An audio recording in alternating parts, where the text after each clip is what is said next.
Hello दोस्तों, आज की इस वीडियो में हम issues in 20th century world history के यूनिट थर्ड के पर्यावरणीय आपदा और संघर्ष का आपका जो चैप्टर है इसको पूरी तरह कवर करेंगे। ठीक है, पर्यावरण आपदा और संघर्ष। तो पर्यावरण आपदा और संघर्ष में आपको बहुत सारी चीज़ें पढ़नी, चिपको आंदोलन हो गया, भोपाल गैस त्रासदी वगैरह हो गई। तो इन सभी टॉपिक को आज के इस वीडियो में कवर किया गया। सारी बातें होंगी, बस प्लीज़ आप वीडियो को पूरा देखना। वीडियो आप पूरा देखोगे, यकीन मानो सारी चीज़ें क्लियर हो जाएंगी। नोट्स वगैरह सब हैंड रिटन है, यूज़फुल है आपके लिए काफ़ी। तो फ्रेंड्स, सबसे पहले हम बात करते हैं उस घटना की जो कि दुनिया के सबसे बड़ी औद्योगिक दुर्घटना का प्रमाण देती है। तो बात करते हैं भोपाल गैस त्रासदी की। तो फ्रेंड्स, क्या हुआ कि 1970 के दशक में भारत में हरित क्रांति का दौर चल रहा था। भारत में फर्टिलाइज़र वगैरह की बहुत ज़्यादा डिमांड थी ताकि उत्पादन को बढ़ाया जा सके, ताकि खेतों में होने वाले अनाजों के उत्पादन को बढ़ाया जा सके। तो इस डिमांड से आकर्षित होकर अमेरिका की एक कंपनी ने भारत में एक कंपनी खोली। तो 1969 में अमेरिका की यूनियन कार्बाइड कॉरपोरेशन यूसीसी ने भोपाल में अपना रासायनिक कारखाना यूनियन कार्बाइड इंडिया लिमिटेड नाम से स्थापित किया। तो अमेरिका की इस कंपनी ने, यूसीसी ने, एक केमिकल फैक्ट्री लगाई भारत के भोपाल में, जो कि मध्य प्रदेश की राजधानी है। और इस कंपनी का क्या नाम था भारत में? वो था यूनियन कार्बाइड इंडिया लिमिटेड। इस कंपनी में रासायनिक कीटनाशकों का बड़े पैमाने पर उत्पादन होता था, यानी कि पेस्टिसाइड्स और फर्टिलाइजर्स का बहुत बड़े पैमाने पर यहाँ पर उत्पादन होता था। फ्रेंड्स, भोपाल गैस त्रासदी उस समय हुई जब 2 दिसंबर 1984 की मिडनाइट को, मध्य रात्रि को, मिथाइल आइसोसाइनेट फैक्ट्री में लीक होने लगी। मिथाइल आइसोसाइनेट एक ऐसा लिक्विड होता है जो कि हायर क्वालिटी का पॉइजन होता है, और जब ये हवा में मिल जाता है तो पूरी हवा को जहरीला बना देता है। और हवा में मिलने के बाद ये लोगों के रेस्पिरेटरी सिस्टम को प्रभावित करता है, जिसके कारण लोगों को सांस लेने में बहुत ही ज़्यादा प्रॉब्लम होती है। इसके अतिरिक्त लोगों की आंखों में जलन होना, आंखें चली जाना, कुछ दिखाई ना देना कुछ भी। इसके अतिरिक्त स्किन जलने लगती है, बहुत ही कुछ होने लगता है, जिस कारण से लोगों की दर्दनाक मौत होती है। तो भोपाल में भी कुछ ऐसा ही हुआ जब 2 दिसंबर की मिडनाइट को 1984 में मिथाइल आइसोसाइनेट फैक्ट्री में लीक होने शुरू हुई।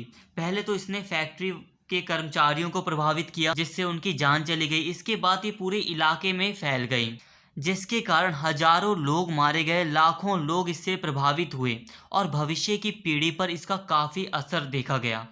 फ्रेंड्स, क्या हुआ कि जब डॉक्टरों के पास इन लोगों को पहुंचाया गया जो कि मिथाइल आइसोसाइनेट के संपर्क में आ चुके थे, तो डॉक्टर भी समझ नहीं पा रहे थे शुरुआत में कि आखिर इनको कौन सी बीमारी है। और कई हजारों लोगों की मृत्यु हो गई और एक बड़े पैमाने पर कई लोगों का अंतिम संस्कार किया गया। और जो लोग इससे प्रभावित थे परंतु बच गए थे, उनके डीएनए में इसने बहुत ज़्यादा प्रभाव फैलाया। इससे हुआ ये कि जब उनके बच्चे हुए जो जिनके डीएनए में मिथाइल आइसोसाइनेट संपर्क कर चुकी थी, तो उनके बच्चे अपंग पैदा हुए। उन बच्चों में कई प्रकार की खामियां, फिजिकल डिसेबल थे वो बच्चे। तो चलिए अब हम बात कर लेते हैं, क्या ये दुर्घटना अचानक से हो गई? तो आइए फ्रेंड्स, अब हम बात करते हैं इसके कारणों की, कि आखिर क्या कारण थे कि ये दुर्घटना हुई। फ्रेंड्स, इसके कई सारे कारण थे और उन कारणों को समझने के बाद आप समझ जाएंगे कि ये कोई दुर्घटना नहीं थी, बल्कि ये एक लापरवाही थी। तो इसका पहला कारण था कि विनिर्माण में कम लागत। अब कंपनी ने विनिर्माण के क्षेत्र में बहुत ही कम लागत लगाई थी, इन्वेस्टमेंट बहुत ही कम की गई थी, जिसके कारण बेकार टेक्नोलॉजी का प्रयोग होता था। भाई, एक बड़ी रासायनिक कंपनी में अगर कम लागत लगेगी तो ऐसे नुकसान होंगे ही। इसके अतिरिक्त मजदूरों के बीच ऐसा विश्वास पैदा किया गया कि MIC, मिथाइल आइसोसाइनेट, मात्र आंसू गैस के समान है। मतलब भाई, जो लोग वहाँ पर काम कर रहे हैं, कम से कम उनको तो बताओ कि इसका इफ़ेक्ट क्या है। तो परंतु वहाँ पर मज़दूरों के बीच ऐसा ऐसा विश्वास पैदा किया गया कि मज़दूरों को लगे कि ये तो बस आंसू गैस के बराबर है, इसका कोई ज़्यादा प्रभाव नहीं है, इसलिए तुम्हें डरने की ज़रूरत नहीं है। मतलब मज़दूरों को सावधान नहीं किया गया कभी। इसके साथ ही भारी लाभ कमाने के लिए मिथाइल आइसोसाइनेट को सही ढंग से संग्रहित नहीं किया गया। अब जैसा कि हमने बात कर ली कि यहाँ पर बहुत ही कम लागत का प्रयोग किया गया था, इन्वेस्टमेंट बहुत कम थी। अगर आपको इतनी जहरीली गैस को संग्रहित करना है तो आपको एक पूरा सुरक्षा का इंतजाम करना होगा, उसके लिए पैसा लगेगा और आपने पैसा लगाया ही नहीं। इसके साथ ही श्रमिक और यूसीसी के बीच विवाद चलता रहता था और यूसीसी जो कि एक कंपनी थी उसने कभी भी श्रमिकों की बात ही नहीं सुनी। श्रमिक समय समय पर कंपनी से बात करते थे, उनके अधिकारियों से बात करते थे, उन्हें अपनी समस्याएं बताते थे कि ये जो गैस है, यहाँ पर जो इन्वायरमेंट है ये बहुत ही बेकार है, ये हमें बहुत प्रभावित कर रहा है, परंतु कंपनी के अधिकारी उनकी कभी सुनते ही नहीं थे। इसके अतिरिक्त इस दुर्घटना से पहले कई सारे ऐसे प्रमाण मिल चुके थे जो कि दर्शा रहे थे कि कंपनी में एक जो मैनेजमेंट होता है वो बहुत ख़राब था, सुरक्षा के इंतजाम थे ही नहीं। कुछ उदाहरण हैं, जैसे कि 26 दिसंबर 1981 को रख रखाव करने वाले एक कर्मचारी जिनका नाम मोहम्मद अशरफ था, उनकी मृत्यु हो गई थी इस जहरीली गैस के संपर्क में आने से। जब बड़े अधिकारियों को ये सब बताया गया तो अधिकारियों ने कर्मचारी की ही गलती ठहरा दी। इसके अतिरिक्त और भी उदाहरण देखने को मिले।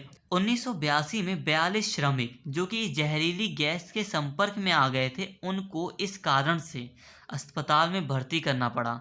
तो ये भी एक सबूत था कि भाई मैनेजमेंट आपका सही नहीं है, कंपनी का मैनेजमेंट सही नहीं है, आप इंतजाम कीजिए।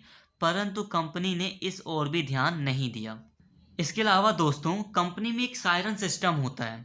अगर कोई भी जहरीली गैस वगैरह लीक करती है या कोई भी दुर्घटना वगैरह होती है कंपनी फैक्ट्री में, तो एक सायरन सिस्टम होता है जो कि सायरन के माध्यम से सबको अलर्ट कर देता है। परंतु इस कंपनी में यूसीसी की ये कंपनी स्थापित थी भोपाल में, इसका सायरन सिस्टम भी बहुत ही घटिया था, किसी प्रकार का कोई इंतजाम ही नहीं था। और जब ये कंपनी स्थापित हुई थी तो शुरू में ही जो यहाँ की स्थानीय नगर पालिका थी उसने वार्निंग दी थी और कहा था कि आप यहाँ कंपनी नहीं लगा सकते, क्योंकि पहली बात तो आप एक बड़ी रासायनिक कंपनी लगा रहे हैं और दूसरी बात आप एक ऐसे इलाके में कंपनी लगा रहे हैं जहाँ पर एक बहुत बड़ी आबादी रहती है। ये भी एक बहुत बड़ा कारण था। परंतु भाई कंपनियां तो राजनेताओं के साथ मिली जुली रहती हैं और राजनेताओं का आशीर्वाद रहता है कंपनियों पर, तो इस कारण से नगर पालिका उस कंपनी का कुछ बिगाड़ नहीं पाई और कंपनी चलती रही, जिस कारण से ये दुर्घटना हमारे सामने आई। तो फ्रेंड्स, ये दुर्घटना नहीं थी, इतना तो हमको पता ही चल गया। ये एक ऐसी लापरवाही थी जिसने हजारों मासूम लोगों की जान ले ली और लाखों लोगों को इसने प्रभावित किया और भविष्य में भी उनकी पीढ़ियां इसके दर्द को सह रही हैं। इसके विरोध में यहाँ के प्रभावित लोगों ने, मजदूर लोगों ने कंपेंसेशन यानी कि मुआवजे की मांग की। तो $3 मिलियन की मुआवजे की मांग की गई थी, परंतु बहुत ही विवाद के बाद कई सालों के बाद 470 मिलियन मुआवजा दिया गया, जो कि जान के मुकाबले कुछ नहीं था। तो फ्रेंड्स, अब हम बात करते हैं चेरनोबिल आपदा की। तो भोपाल ट्रेजेडी देखने के 2 साल बाद ही चेरनोबिल में एक बहुत ही बड़ी परमाणु दुर्घटना हुई, जिसे चेरनोबिल आपदा के नाम से जाना जाता है। तो फ्रेंड्स, थोड़ा सा चेरनोबिल के बारे में जान लेते हैं। चेरनोबिल आज के टाइम पर यूक्रेन में स्थित है, परंतु जब यहाँ पर दुर्घटना हुई थी तब यूक्रेन यूएसएसआर यानी कि सोवियत संघ का एक हिस्सा हुआ करता था और उस समय शीत युद्ध का दौर चल रहा था और यूएसएसआर की अर्थव्यवस्था बहुत ही नीचे जा रही थी, डाउन हो रही थी, जिस कारण से यूएसएसआर ने यूक्रेन में एक शहर की स्थापना या शहर बसाने की सोची, जिसे पिपरियात कहा जाता है। तो यूक्रेन में एक शहर बसाया गया यूएसएसआर के द्वारा, पिपरियात शहर। उसके बगल में ही चेरनोबिल स्थित है। जो ये शहर बसाया गया था वो बहुत ही सुंदर शहर था, काफ़ी लंबी लंबी बिल्डिंग्स वगैरह यहाँ पर थी और इसके बगल में चेरनोबिल स्थित है, जहाँ पर यूएसएसआर के द्वारा परमाणु संयंत्र स्थापित किया गया, मतलब परमाणु ऊर्जा संयंत्र यानी कि न्यूक्लियर पावर प्लांट बनाया गया। कहाँ पर? चेरनोबिल में।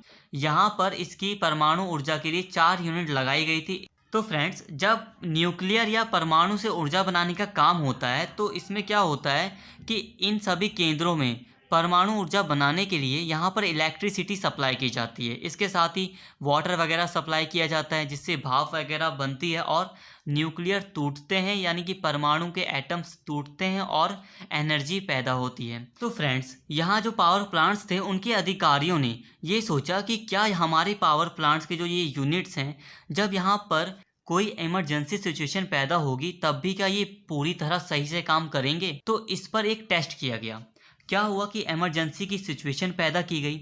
यहाँ पर जो इलेक्ट्रिसिटी सप्लाई की जाती थी उसको कम ज़्यादा किया गया और बिल्कुल बंद ही कर दिया गया इलेक्ट्रिसिटी सप्लाई को, जिससे कि परमाणु ऊर्जा बनती है। इसके साथ ही कई प्रकार के यहाँ पे वाटर सप्लाई वगैरह होती थी, उसको भी बिल्कुल बंद कर दिया गया, कभी कम किया गया, कभी ज़्यादा किया गया। मतलब एक इमरजेंसी की सिचुएशन पैदा की गई ताकि ये पता चल सके कि यहाँ पर पावर प्लांट सही से काम कर सकता है या नहीं। मतलब ये इमरजेंसी अपने आप पैदा नहीं हुई थी, पैदा की गई थी टेस्ट करने के लिए। और इस एकमात्र टेस्ट करने के कारण ही यहाँ पर एक बहुत ही बड़ी परमाणु दुर्घटना पैदा हो गई।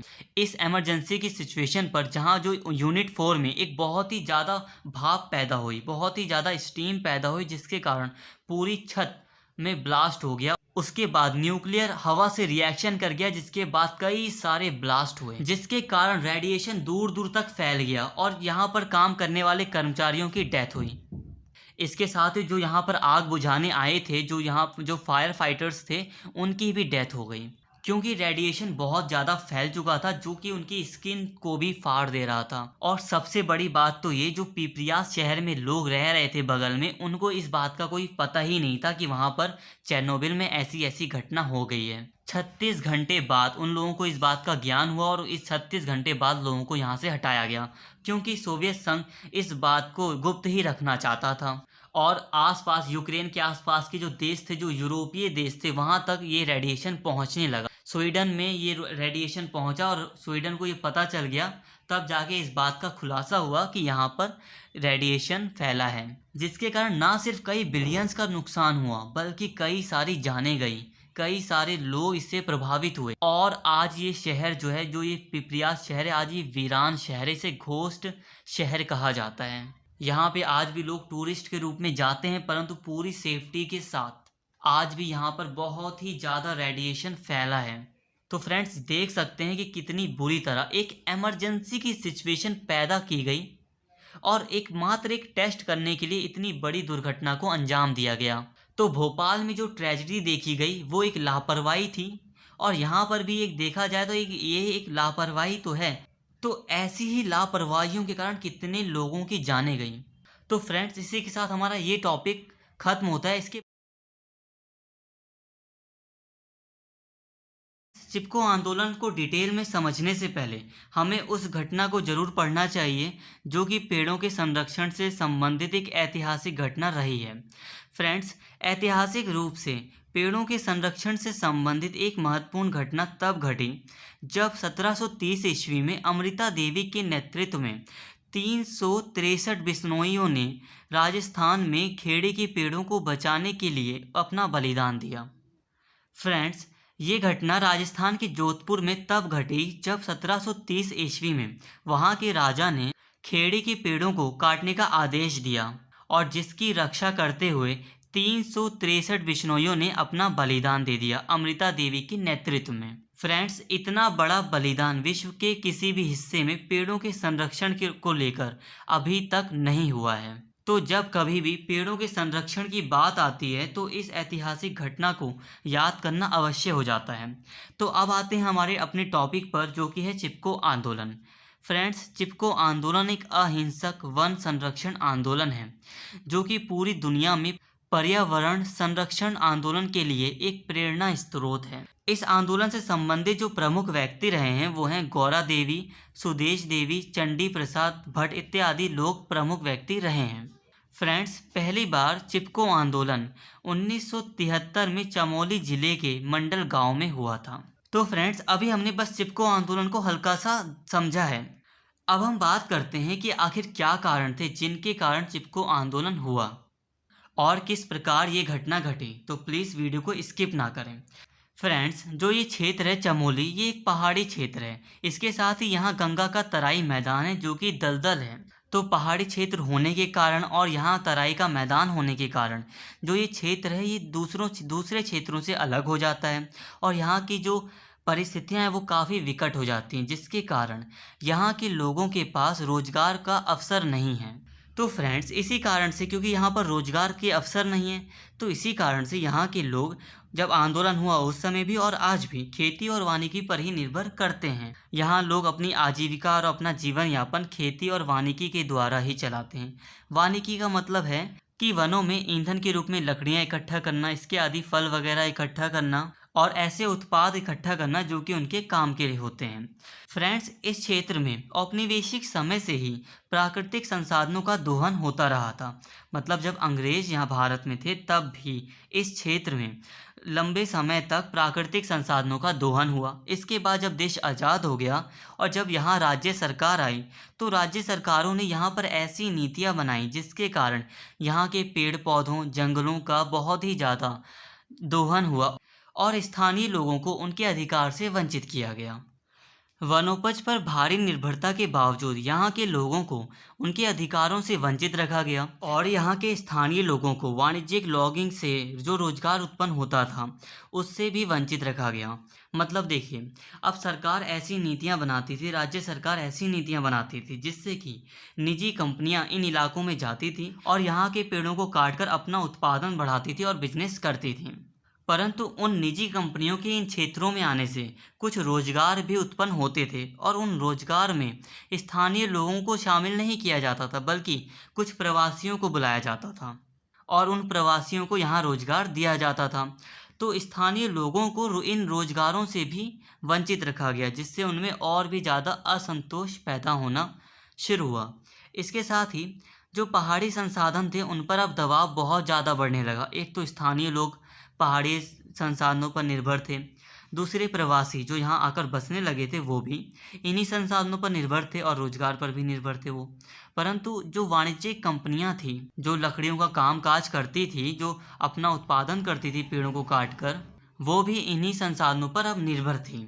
तो इससे बहुत ही ज़्यादा दबाव बढ़ गया पहाड़ी संसाधनों पर।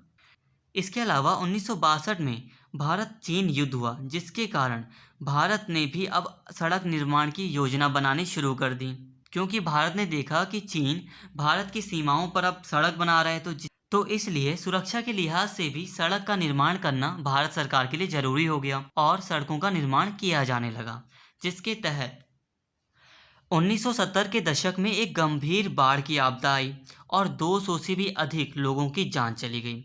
अब जैसा कि हम जानते हैं कि अगर पेड़ पौधों को ज़्यादा बड़ी मात्रा में अगर काटा जाता है, जंगलों को काटा जाता है, तो इससे प्राकृतिक आपदाएं आती ही आती हैं और पेड़ तो बाढ़ को रोकने में सहायक भी होते हैं। तो जब इतना दोहन किया जाने लगा, काटा जाने लगा, तो इससे बाढ़ जैसी आपदा और भी विकराल होने लगी इन इलाकों में, जिसके कारण कई लोगों की जानें जाने लगी। और इन्हीं सब चीज़ों से परेशान होकर यहाँ के जो स्थानीय लोग थे, इन्हीं सब कारणों के कारण उनमें से एक ने 1964 में एक गांधीवादी कार्यकर्ता थे यहाँ के, जिनका नाम था चंडी प्रसाद भट्ट। उन्होंने एक सहकारी संगठन दशोली ग्राम स्वराज संघ DGSS की स्थापना की। ये एक इम्पॉर्टेंट संघ है, तो प्लीज़ इसका नाम अभी आप याद रखें, DGSS शॉर्टकट में। इसकी स्थापना गौबेश्वर स्थान पर की गई थी, जो कि चमोली जिले का एक स्थान है। इस संघ के कई कार्य थे। पहला यह कि ये एक लघु उद्योग के रूप में कार्य करता था, जिसमें स्थानीय लोगों को शामिल किया जाता था। मतलब जो ये संघ बना था DGSS, ये एक छोटे उद्योग की तरह कार्य करता था, जिसमें ये स्थानीय संसाधनों का प्रयोग करता था और स्थानीय लोगों को शामिल करता था। इसके अलावा जो ये संगठन था, इसके कई और भी कार्य थे, जैसे कि लोगों को बचाना। कई बार बाढ़ जैसी आपदाएं आ जाती थी, इसके अलावा कई और प्राकृतिक आपदाएं आ जाती थी, तो उनसे लोगों को बचाना। पहाड़ी इलाकों में बड़े पैमाने पर जो औद्योगिकरण हो रहा था उसका विरोध करना। इसके अलावा अपृश्यता शराब बिक्री पर रोक लगाना, ये भी इसके कार्य थे। तो DGSS एक ऐसा स्थानीय संगठन था, एक ऐसा स्थानीय संघ था जो कि एक बड़ी भूमिका निभाता था। जैसे कि वो कई लघु उद्योग के रूप में भी कार्य करता था, लोगों की कई प्रकार से रक्षा भी करता था और साथ में ही वन विभाग की जो नीतियाँ होती थी उसका भी कड़ा विरोध करता था। तो इसी कारण से इस संघ का महत्व बहुत अधिक था। बट एक टर्निंग पॉइंट तब आता है जब 1973 में डीजीएस द्वारा छोटे पैमाने पर उत्पादन के लिए 10 राख के पेड़ों का उपयोग करने के अनुबंध को वन विभाग के द्वारा अस्वीकार कर दिया जाता है। फ्रेंड्स, क्या हुआ कि 1973 में डीजीएसएस ने वन विभाग से अनुमति मांगी कि हमें 10 राख के पेड़ों को काटने दिया जाए ताकि हम छोटे पैमाने पर उत्पादन कर सकें। बट वन विभाग ने इस अनुबंध को अस्वीकार कर दिया और इसी अनुबंध को इलाहाबाद की कंपनी साइमंड को बड़ी संख्या में पेड़ों को काटने की अनुमति दे दी गई। साइमंड कंपनी एक स्पोर्ट्स कंपनी थी जो कि स्पोर्ट्स के आइटम बनाती थी। तो फ्रेंड्स देखिए, जो स्थानीय संगठन था उसको पेड़ काटने से मना कर दिया गया। जो स्थानीय लोग थे वो अपने उत्पादन के लिए पेड़ों को नहीं काट सकते थे, बट एक इलाहाबाद की कंपनी जो कि स्थानीय नहीं थी उसको वन विभाग ने बड़े पैमाने पर पेड़ काटने की अनुमति दे दी। तो इससे वन विभाग और डीजीएसएस दोनों के बीच बहुत ही ज़्यादा मतभेद उत्पन्न हो गया और डीजीएसएस के कार्यकर्ताओं ने इसका बहुत ही ज़्यादा विरोध किया। डीजीएसएस के कार्यकर्ताओं ने कई आंदोलन किए और कई समूह बैठकें की तथा जब कर्मचारी यहाँ पर पेड़ काटने आते थे तो उन्होंने पेड़ों को गले लगाना शुरू कर दिया। मतलब जब कभी भी लकड़हारे पेड़ काटने आते थे तो डीजीएसएस के कार्यकर्ता पेड़ों को गले लगा लेते थे, जिस कारण से लकड़हारे या कर्मचारी पेड़ को काट नहीं पाते थे। और इसका जो विरोध था डीजीएस के द्वारा और साथ में ही डीजीएसएस ने वन विभाग की नीतियों का कड़ा विरोध जारी रखा, जिसके कारण साइमंड कंपनी को मजबूर होकर कार्य को रोकना पड़ा और सरकार ने साइमंड को जो लॉगिंग परमिट दिया था, यानी कि लकड़ियों का जो व्यापार का जो परमिट दिया था उसे रद्द कर दिया। साइमंड कंपनी के लॉगिंग परमिट को रद्द कर दिया सरकार ने और इस परमिट को डीजीएसएस को सौंप दिया। तो ये जो घटनाएं हुई थी ये हुई थी चमोली ज़िले के मंडल गांव में। और इस प्रकार मंडल की जीत के बाद कई अभियान चलाए गए आसपास के गांव में। मतलब आसपास के गांव में कई अभियान हुए। जो डीजीएसएस के कार्यकर्ता थे उन्होंने कई अभियान चलाए ताकि जो आसपास के गांव हैं वहां पर भी जो निजी कंपनियां हैं जो वनों का जो शोषण कर रही हैं, जो स्थानीय संसाधनों का शोषण कर रही हैं, दोहन कर रही हैं, उसको रोका जा सके और किस तरह पर्यावरण की रक्षा की जा सके, इस बारे में भी ये अभियान चलाए गए। तो इस प्रकार मंडल में डीजीएसएस के कार्यकर्ताओं की जीत हुई थी, यानी कि स्थानीय लोगों की जीत हुई थी। और इसी को 1973 में चमोली जिले के मंडल गांव में पहली बार चिपको आंदोलन माना गया। अगर आपसे कोई भी पूछे कि चिपको आंदोलन कब हुआ और कहाँ हुआ पहली बार, तो आप यही बोलोगे कि 1973 में चमोली जिले के मंडल गांव में चिपको आंदोलन हुआ था। बट जब कभी भी हम चिपको आंदोलन के बारे में सोचते हैं तो हमारे माइंड में ये घटनाएं आती ही नहीं हैं। हमें तो याद आता है कि किस तरह से महिलाओं ने पेड़ों को गले लगाकर पेड़ों की रक्षा की थी।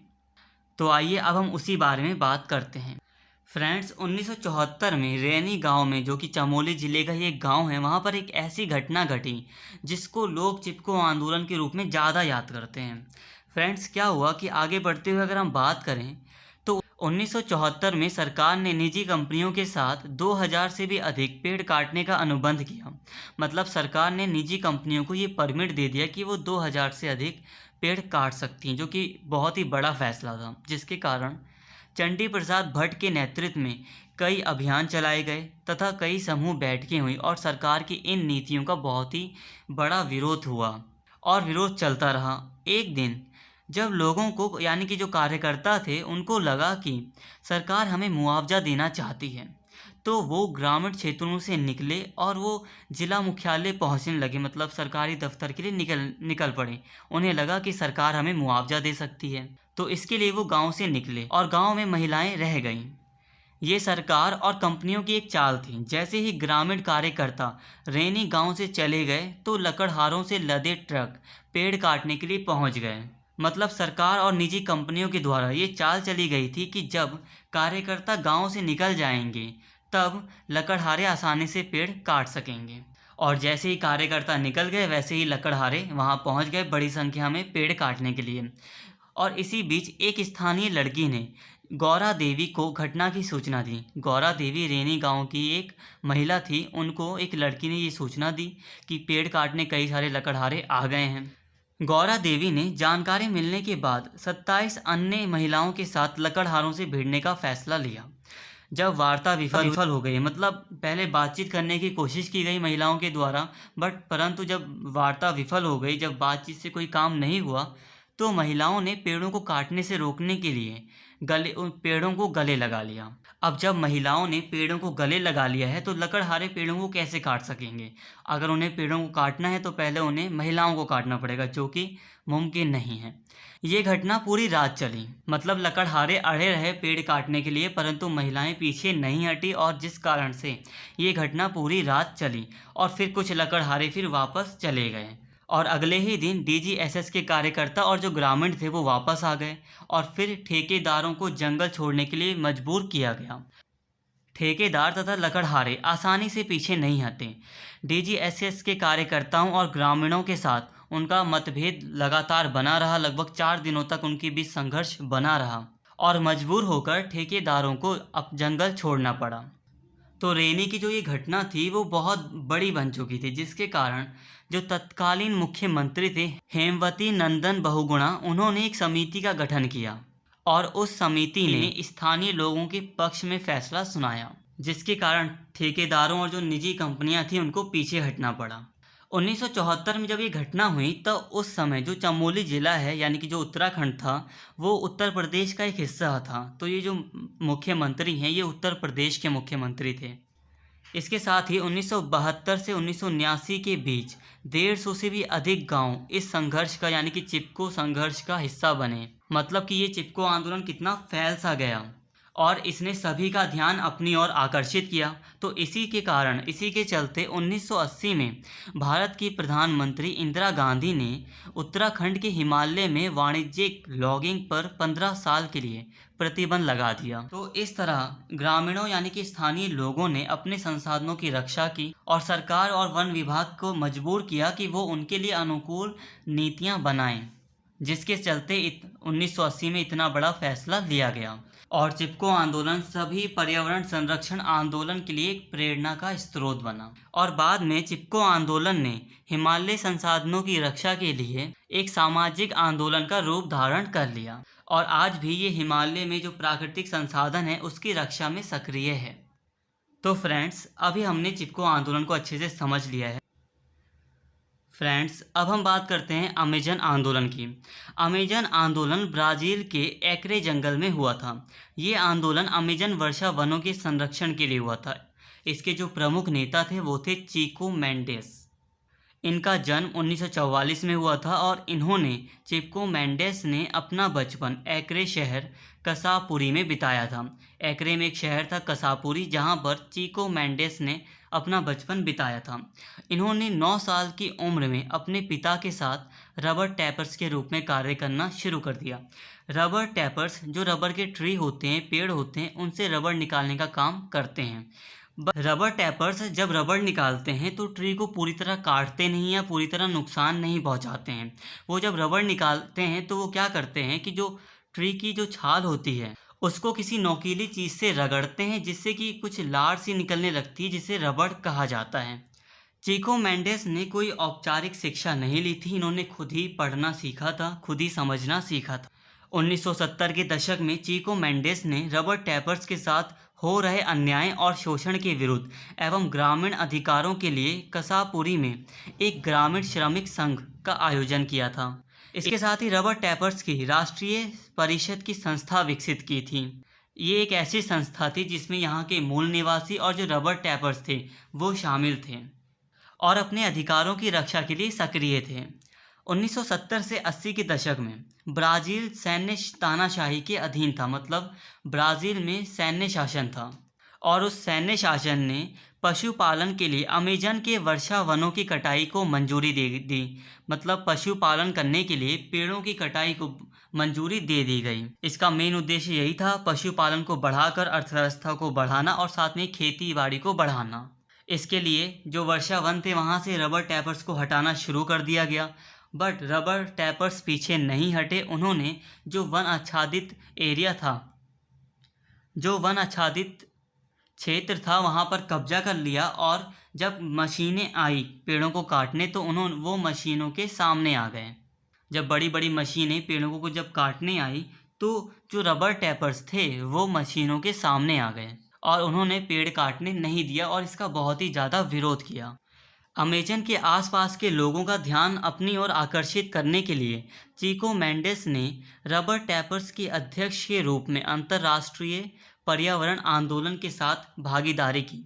मतलब अंतर्राष्ट्रीय पर्यावरण आंदोलन में मेंडेस ने हिस्सा लिया ताकि विश्व का और अमेजन के आसपास के लोगों का इस ओर ध्यान खींचा जा सके कि यहाँ की जो सैन्य सरकार है वो कितना गलत काम कर रही है और वर्षा वनों को काटना अपने फायदे के लिए बहुत ही गलत है। इसी के साथ ही जो रबर टैपर्स थे उनका संघर्ष जारी रहा सरकार की नीतियों के विरुद्ध और 1988 में मेंडेस को गोली मार दी गई। जो उनके विरोधी थे मेंडेस के, जो नहीं चाहते थे कि ये लोग संघर्ष करें, विरोध करें, जो चाहते थे कि खेती होनी चाहिए, पशुपालन होना चाहिए, तो उनके द्वारा 1988 में मेंडेस को गोली मार दी गई और इससे जो विरोध था वो बहुत ही ज़्यादा बढ़ गया। और जब इससे बहुत ही ज़्यादा प्रतिरोध बढ़ा तो सरकार को अपनी नीतियों से पीछे हटना पड़ा और एक्रे जंगल सुरक्षित बच गया।